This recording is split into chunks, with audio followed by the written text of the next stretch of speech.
A lot of people have requested I take a look at games like AION, TERA, Blade and Soul, and others during 2019 to see how they compare to when I last played them all, which was around about a year ago. I'm sure you know how quickly games can change. I mean, look at Blast Online. Over the course of the last year, it went from a buy-to-play MMO with over 30,000 concurrent players to a free-to-play MMO that has a concurrent player base of like 400. I've pretty much only ever played the North American AION published by NCSoft, honestly, as I was under the impression that the game just had a much more active population than the European version did. Maybe that was true at one point, maybe it wasn't, but at least as of 2019, that is definitely not the case. Both the European TERA and the European Aion have significantly higher populations than their North American counterparts. That could be, of course, because the cumulative total of players in Europe vastly surpasses North America, or it could be that they prefer different games, who knows? Regardless, from everyone I've asked and everything I've seen so far, the level 1 to 60 experience in AION EU is definitely much more populated. Naturally, being told this, I opted to download and begin playing the European AION even with the latency issues from North America. And yes, this is a GameForge version, not the NCSoft version. If you weren't aware of what AION is, allow me to quickly break it down for you. The game, much like World of Warcraft, pits two factions against one another in open world PvP. The Ilios and Asmodean. The Ilios are people of the light, and by light I mean they're light-skinned, they're blonde, they're blue-eyed, blah blah blah, whereas the Asmodean are dark, often blue like Nightcrawler-skinned people with dark hair and what was once demonic claws and feet. I often run generic human characters, so, you know, I told everyone I was playing with, which included my wife Mrs. Styx, my sister Wiggy and Wiggy's boyfriend Eve, and our trusted AION tour guide Capri. Capri, the very first person to have ever appeared in a video, in what was also one of our earliest AION videos. Yes, that Capri. Oh no, he's death sentencing me. Oh shit. Okay, yeah. Oh, I'm alive? Yay, I'm alive! Temporarily.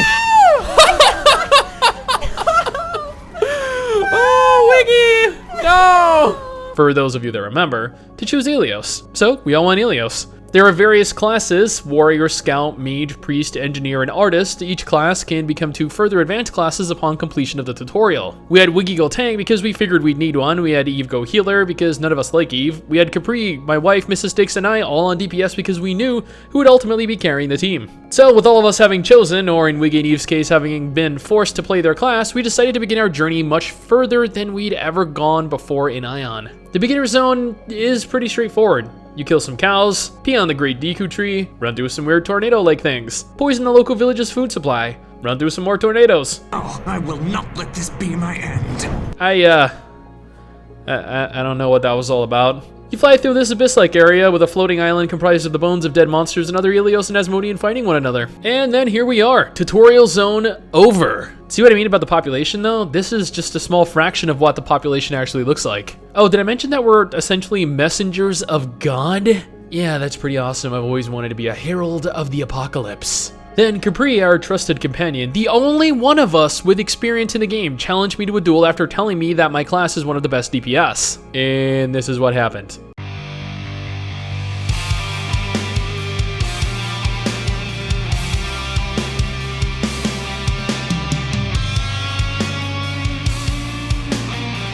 Yeah, she lied. And she wonders why she didn't get paid for her work. Pfft. Then Eve challenged me to a duel.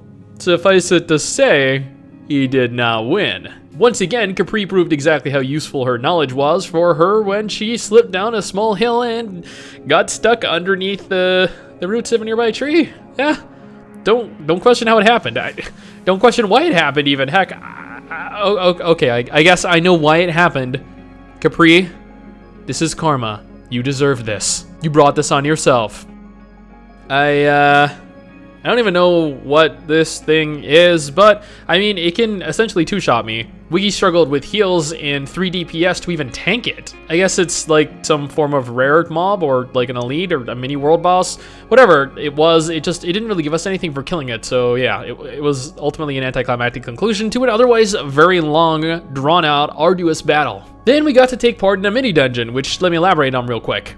Dungeons in AION, or instances while leveling at least, are all solo. These solo instances are separate to the multiplayer dungeons that require groups of people to do and take place every certain amount of levels. They're tuned to be completable by any and all classes, so this means that for a few of us it was a little easy. They're also, from what I can tell, mostly tied into the story. Almost every single one I did was somehow tied into the area I was in and the questline I had been reading up until that point. This means that every instance is completely unique. It's Something that, although solo, is still aesthetically appealing to experience the first time through. Alternatively, you can choose to do older dungeons, or at least the older dungeons that were left in game, but there isn't really much purpose to it. We grouped together to enter the Esoteris, which Capri described to us was a very difficult dungeon that would require upwards of 7 hours to complete. All in all, it took us about 40 minutes, maybe a little less, but that was because other than her, we're all kind of retarded as far as Aion goes. Don't get me wrong, the dungeon was actually a nice change of pace. I just wished, honestly, that more of these dungeons were, I guess, a necessity during the leveling process. Questing in Aion is also pretty simple. It functions the same way most MMOs do. You take quests from the local hub, you grind the quest to completion, then you turn them in. I do believe, however, and I wanted to make a note of this, that they added in the ability to instant complete certain quests from out in the field. This removes the need to run back to the quest NPC for quite a few of the quests. So, you know, if you're lazy like me and you can't really be asked running back to turn in your quests, yeah, here you go. Oh, by the way, did I mention that you can both fly and glide in Aion? Yeah.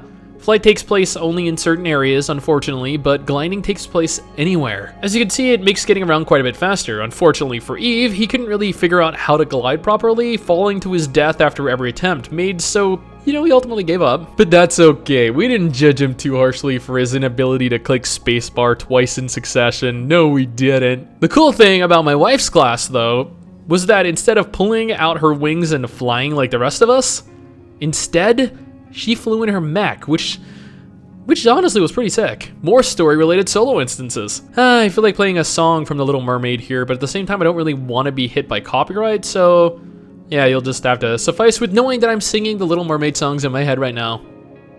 What the fuck? What the actual fuck? Like, here I am, this tiny little girl standing in between a giant monstrous dragon and some really tall, glowy blue dude doing battle over God knows what. I didn't pay attention.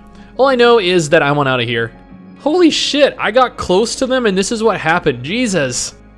Can I please get out of here now? I have 100 HP out of almost 20,000 and I really don't want to die. Ha! Fuck you, dragon! Hadouken! Okay.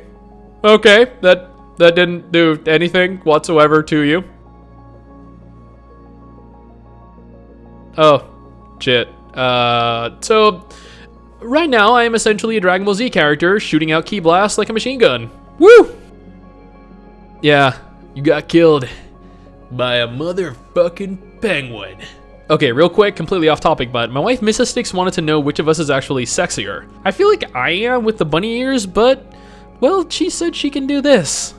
So, yeah. I mean, I could do that too, but I don't... Anyway, we made it all the way to level 60 over the course of a few days. We got to experience quite a bit of the game, but unfortunately didn't really get to participate in any open world PvP. We got to do solo instances, full party dungeons, boss fights, duels, minigames, and generally experience the leveling process in Aion. We encountered quite a few players along the way, enjoyed the visuals quite a bit because, let's be real here, even for its time, it looks pretty damn good. We did a lot of fighting, a whole lot, and got to see our classes progress. Honestly, there is an overabundance of skills though, like holy shit. I played Aion back when it first went free to play and the game has changed a lot. Whether you like it in its current form or not is, I guess, subjective, but I personally had a lot of fun. With Aion's latest 6.5 update that just launched that introduces new dungeons, skills, transformation items, and more, this is the perfect time to check the game out. I would personally love to play through to max level and participate in raids, endgame dungeons, in PvP, or even some of the new content that was added. So if you enjoyed this, let me know, and the three of us, my wife, Mrs. Sticks, and Capri, we'll jump back in for more. Anyway, guys, that is it for me. Thanks for watching. Don't forget to subscribe for more goodness like this, and I'll see you all next time. Peace.